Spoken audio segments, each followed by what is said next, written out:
கதிர்காமத்தில் இந்திரா காந்தி அரசு மருத்துவக் கல்லூரி மருத்துவமனையில் அவசர சிகிச்சை பிரிவை மேம்படுத்த அரசு நடவடிக்கை மேற்கொண்டது. மருத்துவமனை கட்டிட 4வது தளத்தில் 12 அறுவை சிகிச்சை கூடங்கள் கட்டப்பட்டு வருகின்றன.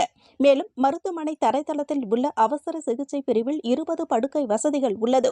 அதனை 30 படுக்கைகளாக அதிகரிக்கப்பட்டுள்ளன. அதன்படி விரிவாக்கம் செய்யப்பட்ட அவசர சிகிச்சை பிரிவை கல்லூரி இயக்குநர் உதயசங்கர் திறந்து வைத்தார். இந்நிகழ்ச்சியில் மருத்துவ கண்காணிப்பாளர் ஜோசப் ராஜேஷ், டீன் கவிதா, அவசர சிகிச்சை பிரிவு பொறுப்பாளர் சுரேந்தர் அஸ்வின், மக்கள் தொடர்பு அதிகாரி ராஜேஷ் ஆகியோர் கலந்து கொண்டனர்.